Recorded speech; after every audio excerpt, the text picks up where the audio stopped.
바이블 1311 Acts 23. 오늘은 사도행전 23장을 함께 묵상해 보도록 하겠습니다. 오늘은 한반도 프로젝트 1260 371일째를 지나고 있습니다.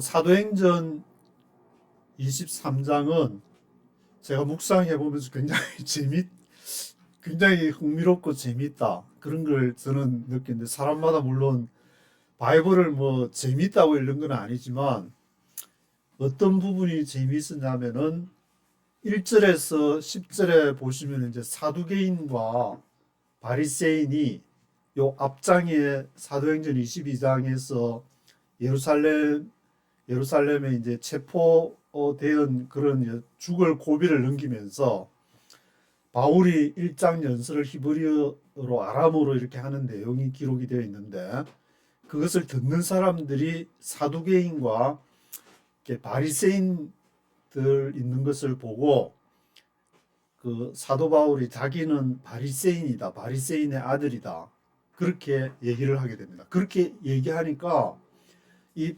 사두개인과 바리새인들이 함께 사도 바울을 죽이려고 했다가 두 그룹이 쫙 나눠지는 그러한 내용이 기록이 되어 있습니다.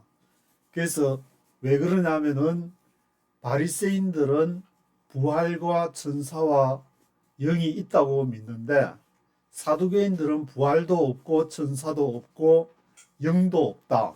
그 내용이 이제 8절에 23장 8절에 기록이 되어 있는데, 그래서 바리새인들 중에서 이제 어떻게 얘기하냐면은 천사나 영이 사도 바울한테 그 얘기했으면 어떡하냐, 그거 모르잖냐. 그래서 영이라는 말은 이제 퍼누마, 지금 말하면 이제 성령인데, 성령께서 진짜 얘기했으면 어떡하냐, 그렇게 바리새인들 얘기를 하는 게 있는데, 천사나 영은 언급을 하면서 바리새인들이 조금 이제 특이하다고 저는 생각이 드는 게, 부활에 대해서는 언급을 안 합니다.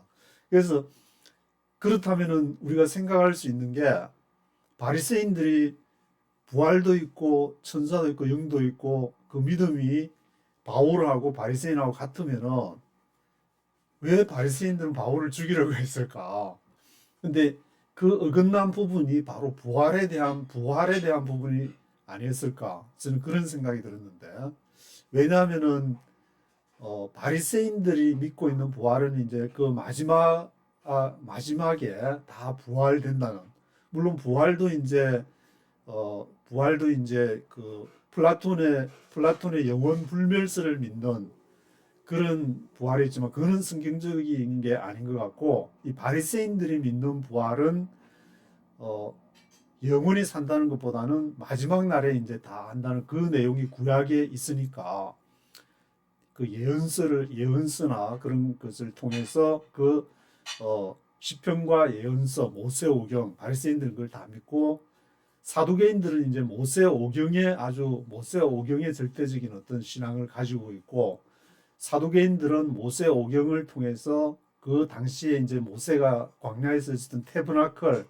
그 성막에 예루살렘에서 다시 해야 부활을 다시 예루살렘 성전으로서 우리가 다시 일어설 수 있다는 그런 주의였고, 바리새인은 모세오경 플러스 시편과 또 이렇게 선지서를 같이 포함하니까 이제 그런 점들이 사두개인들하고 바리새인들하고 그런 결과로 인해서 자연스럽게 바리새인들은 율법적인 어떤 그런 쪽으로 가게 되고, 사두개인은 성전을 중심한 쪽으로 흐르게 됐는데, 그래서 사두개인들의 성전을 책임지고 있는 사람들은 주로 이제 사두개인들이었고, 그리고 뭐 이렇게 율법이나 성경을 해석한다든지 그런 쪽의 역할은 바리새인들이었는데, 뭐 역사적으로 보면 이제 바리새인들이 한 역할이 원문을 이렇게 막 필사하고 하는 역할에서 바리새인들이 없었다면 지금의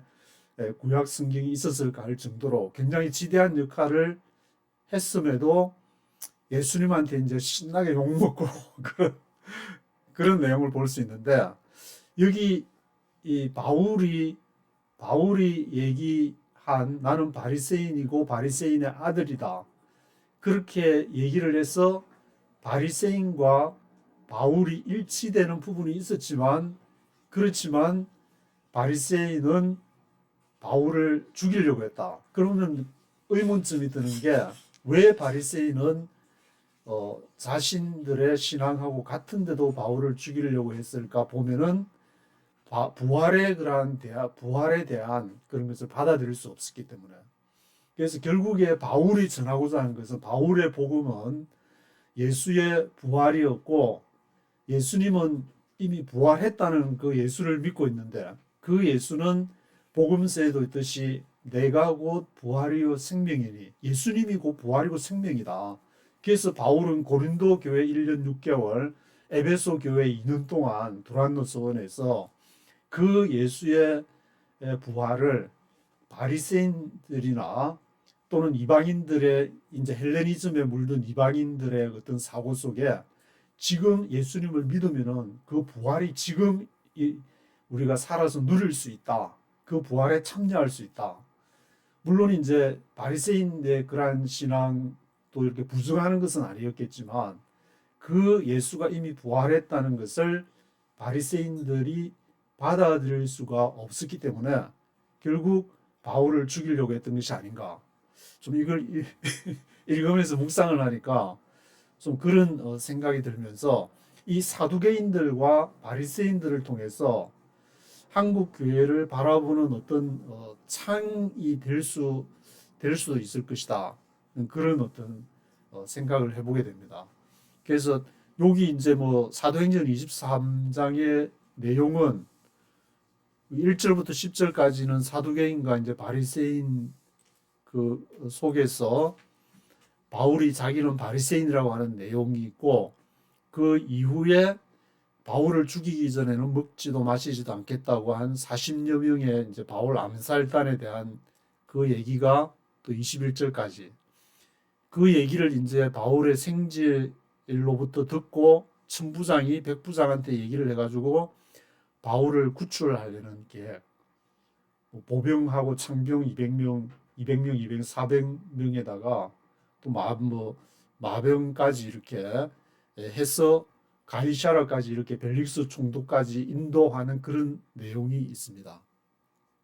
그걸 쭉 읽어보시면 이제 되는데 가장 독특한 그 내용은 이 사두개인과 바리새인에 대한 바울 선생님의 대응이 아닌가. 그래서 예수님도 이제 바리새인 사두개인들 언급을 하긴 했는데 사도 바울이 이 사두개인과 바리새인 사이에서 그들을 갈라내는 그러한 내용이 바로 부활과 천사와 영이라는 것을 통해서 그 사두개인과 바리새인들을 홍해 가르듯이 그냥 쫙 갈라냈다는 그러한 우리가 내용을 보면서 이 부활과 천사와 영이 무엇인가를 한번 묵상해 보면 좋겠다는 생각이 들었습니다.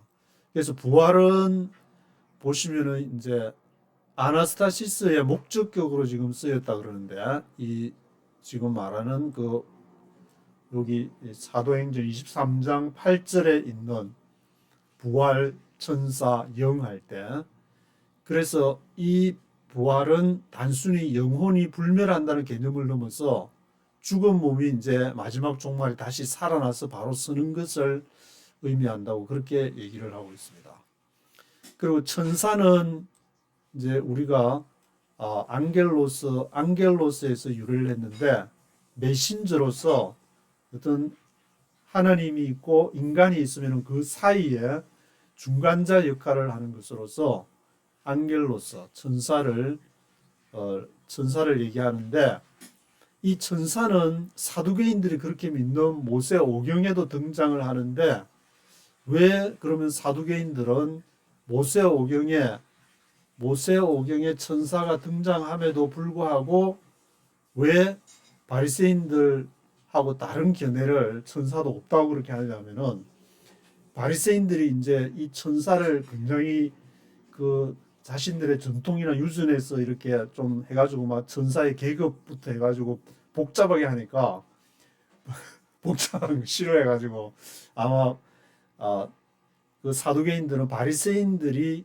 구분한 그 천사 그런 것을 말한 것이 아닌가. 그 모세 오경 전체를 부정하는 것이 아니고 바리새인들이 거기에다 덧붙인 그런 천사, 그래서 천사가 없다고 한 것이 아닌가. 뭐 그런 생각이 조금 연구 좀 더 생각해야 될 부분이지만, 그래서 사두개인들은 천사도 없다 그러고, 영은 이제 퍼뉴마, 우리가 성령할 때 홀리 퍼뉴마 하면은 그 영이고, 숨이나 바람을 말하는데, 이것은 인간에게서 죽지 않는 비물질적인 실체, 영혼 혹은 천사와는 다른 영적인 존재를 이렇게 의미하는데, 사두개인은 인간이 죽으면은 영혼도 몸과 함께 소멸한다고 믿었다. 굉장히 현세적이라고 할 수 있는데, 이 사두개인들이 현세적이 될 수밖에 없었던 그러한 상황에서는 이 사두개인과 바리새인들이 언제 생겼느냐를 생각하면은 쉽게 이해가 될 것 같습니다. 그래서 구약이 이제 다 어느 정도 완성이 되고 나서 구약 신약으로 넘어오기 전에 중간기, 외경 시대라고도 하는데 중간기를 지나면서 그때 사두개인과 바리새인들이 생겨났다고 합니다.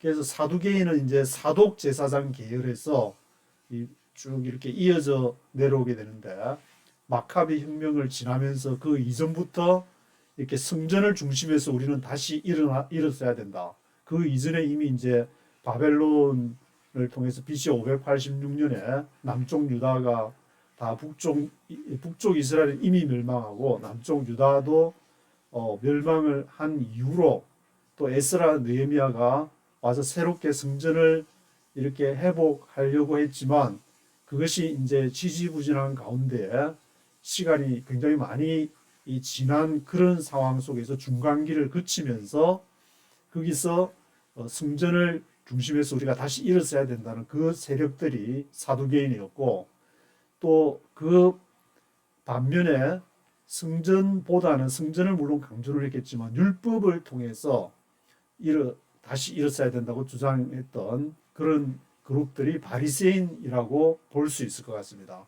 그래서 성전을 중심했던 사두개인들이 강조한 것은 모세 오경이었고, 모세가 이제 그 광야 생활에 태버나클, 그 텐트로 하던 생활이 지금 예루살렘 성전이다, 그런 논리로 이어지는 것이고, 바리새인들이 강조했던 것은 모세 오경 플러스 시편 플러스 이제 선지서, 지금은 이제 이사야, 예레미야, 에스겔, 다니엘, 대선지서부터 말라기까지, 호세아로부터 이제 말라기까지 소선지서 12권, 이렇게 16권의 선지서가 있는데, 거기에 뭐 특히 이제 에스겔을 보면 이제 성전에 대한 부분도 나오고, 거기에 이제 사독의 이렇게 앞으로 성전을 위해서 해야 될 그러한 내용들도 기록이 되어 있는데, 하여튼 이 바리새인들은 이 율법을 통해서 다시 이스라엘이 회복이 돼야 된다.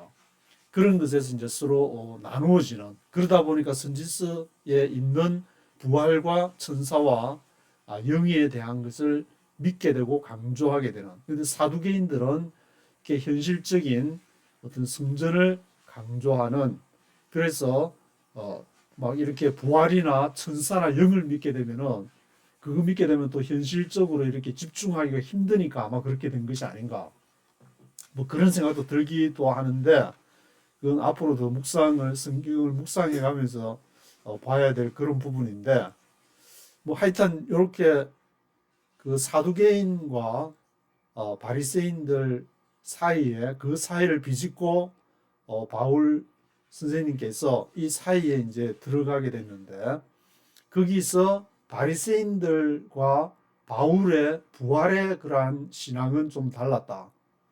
바울은 그 예수의 부활은 이미 이제 예수가 부활했기 때문에 그것을 믿음으로 인해서 구원을 얻게 되고, 그 부활이 바로 나의 부활, 우리의 부활로 되어야 되는데, 사도 바울은 그것이 다메섹 도상에서 사도행전 9장과 22장, 26장에서 얘기하고 있는 다메섹의 그러한 것을 통해서 나중에 이제 아그리파 왕 앞에서도 그 얘기를 하고 또 많은 그 22장에서는 유대인들 앞에서 아람어로 얘기하는 그 다메섹 도상에서의 예수님을 만났던 것이 바울에게는 부활로 와닿지 않았는가 그런 좀 생각을 해보게 됩니다. 그래서 요 정리한 부분들을 제가 말씀을 이렇게 안 드렸던 부분들은 요게 이제 한번 관심 있으신 분들은 읽어보시면 좋을 것 같은데 사두개인과 바리새인은 복음서와 사도행전의 주요 등장 인물로서 이렇게 많이 나오는 것은 익히 이제 알고 있는 내용인데 사두개인이 부활과 천사와 영을 부정했던 이유는 이게 오직 모세 오경을 강조했기 때문에 그런 점 그리고 현세 중심적인 기독권을 왜냐하면은 그 당시 요세푸스 기록에 의하면은 바리새인들은 한 6천 명 정도였다고 하는데 사두개인들은 그것보다 작았다고 합니다. 그렇지만 사두개인들은 성전을 이렇게 담당하고 있는 기득권이었기 때문에 그 기득권을 유지하기 위해서 부활이나 천사나 영을 부정했고 그 다음에 또 일부에서는 헬레니즘의 그러한 합리적인 사고의 영향을 받았다는 견해도 왜냐하면은 그리스의 헬라 문화는 이제 알렉산더가 BC 주전 332년부터 330년까지 한 2년 동안에 걸쳐서 엄청난 지역을 점령을 하게 돼가지고 헬레니즘을 전파하게 되는데 물론 이제 그 이전에 한 3000년 정도 고대 근동에 그러한 문화가 있었지만 그게 대한 자료는 별로 없고 이게 이제 그리스 서양사 하면 이제 그리스의 그 내용부터 얘기를 하게 되니까 그 헬레니즘을 많이 얘기를 하게 되는데 이 헬레니즘 철학의 영향 이런 것 등등으로 사두개인들이 부활이나 천사나 영을 부정했다고 보시면 될 것 같습니다. 근데 이 사두개인과 바리새인의 갈림길은 70년에 예루살렘 성전이 멸망하면서 서로 다른 길을 가게 됐는데 사두개인은 성전이 중심이었기 때문에 예루살렘 성전이 멸망하면서 이렇게 뭐 힘을 못 쓰고 이제 사라지고 그 대신에 율법을 중심했던 바리새인들은 이게 살아남아서 오늘날까지 영향을 미치고 있다. 그래서 지금도 이제 통곡의 벽 앞에 가면 이렇게 앞에 이제 성경 펴놓고 막 앞뒤로 막 하면서 이렇게 기도하는 그런 모습이 율법을 중심한 바리새인들 같은데 그리고 암살단 40여 명의 정체는 열심당적 성향을 가진 극단주의 유대인들로 보는 것이 학계의 중론이라고 하는데 극우 민족주의자인 시카리 또는 열심당 계열이었을 것이다. 그렇게 보고 있다고 합니다. 그렇다면 왜 바리새인들이 같은 신앙을 가진 바울을 죽이려고 했느냐? 부활의 대상이 달랐다. 바리새인들에게 부활은 마지막 날에 모든 의인이 일어나는 종말론적 사건으로서 부활인데 바울은 나사렛 예수가 이미 부활했다고 주장을 하니까 이 바리새인들은 예수가 율법을 어기고 신성을 모독해가지고 이게 앞에 이미 이제 예수가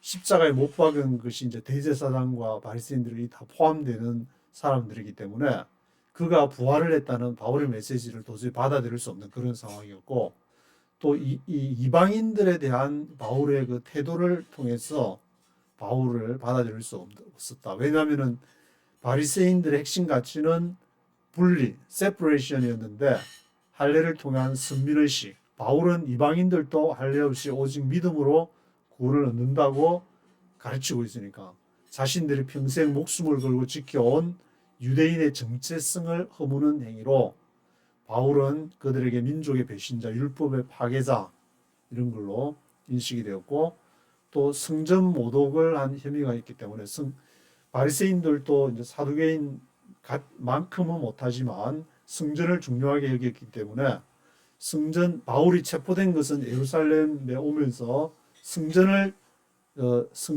이렇게 더럽혔다는 오해 때문에 체포가 됐기 때문에 그런 점들이 바리새인의 신앙과 바울의 신앙과 부활의 측면에서 또 여러 가지 이방인에 대한 것, 성전 모독에 대한 그런 점들이 맞지 않았기 때문에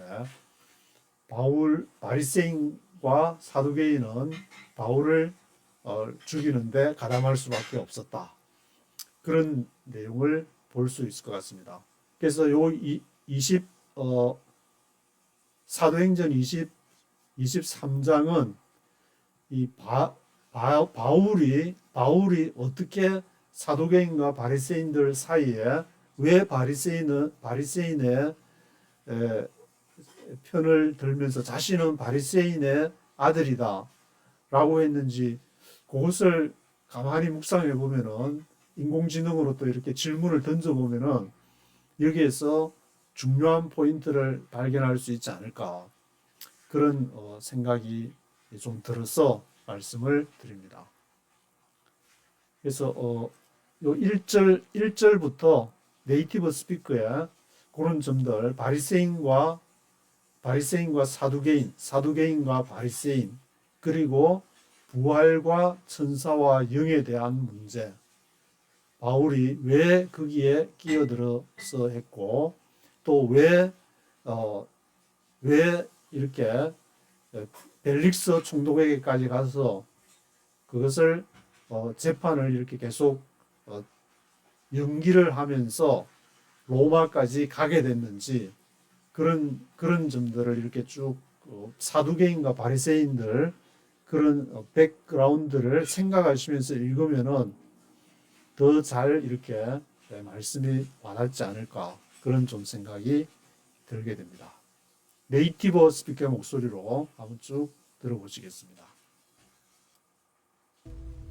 Paul looked straight at the Sanhedrin and said, My brothers, I have fulfilled my duty to God in all good conscience to this day.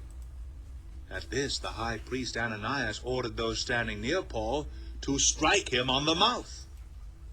Then Paul said to him, God will strike you, you whitewashed wall. You sit there to judge me according to the law, yet you yourself violate the law by commanding that I be struck.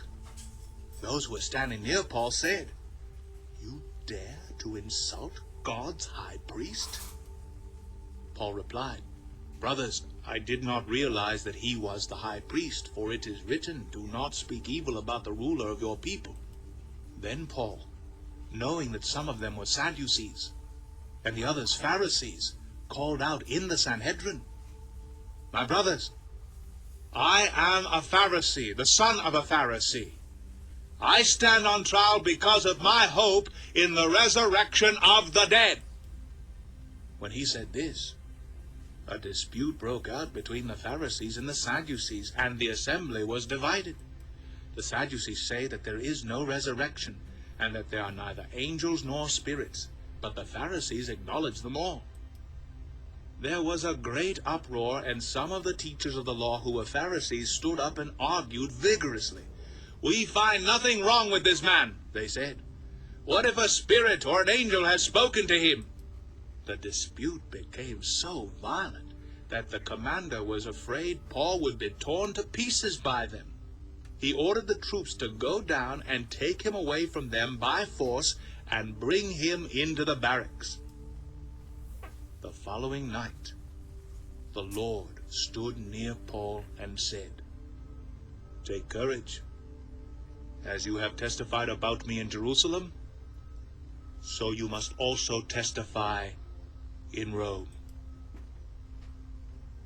The next morning the Jews formed a conspiracy and bound themselves with an oath not to eat or drink until they had killed Paul. More than 40 men were involved in this plot. They went to the chief priests and elders and said, We have taken a solemn oath not to eat anything until we have killed Paul.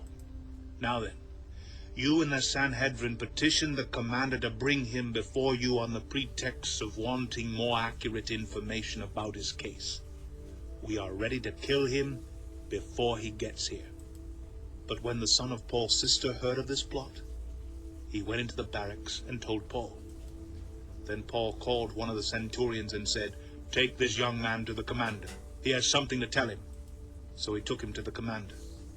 The centurion said, "Paul the prisoner sent for me and asked me to bring this young man to you because he has something to tell you."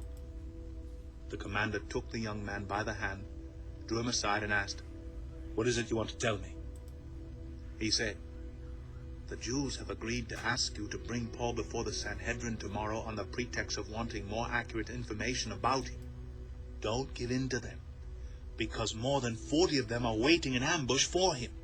They have taken an oath not to eat or drink until they have killed him. They are ready now, waiting for your consent to their request." The commander dismissed the young man and cautioned him, "Don't tell anyone that you have reported this to me." Then he called 2 of his centurions and ordered them, "Get ready a detachment of 200 soldiers, 70 horsemen, and 200 spearmen to go to Caesarea at 9 tonight. Provide mounts for Paul so that he may be taken safely to Governor Felix." He wrote a letter as follows: "Claudius Lysias, to His Excellency Governor Felix, greetings. This man was seized by the Jews, and they were about to kill him. But I came with my troops and rescued him, for I had learned that he is a Roman citizen. I wanted to know why they were accusing him, so I brought him to their Sanhedrin. I found that the accusation had to do with questions about their law, but there was no charge against him that deserved death or imprisonment. When I was informed of a plot to be carried out against the man, I sent him to you at once. I also ordered his accusers to present to you their case against him." So the soldiers, carrying out their orders, took Paul with them during the night and brought him as far as Antipatris. The next day they let the cavalry go on with him while they returned to the barracks. When the cavalry arrived in Caesarea, they delivered the letter to the governor and handed Paul over to him. The governor read the letter and asked what province he was from.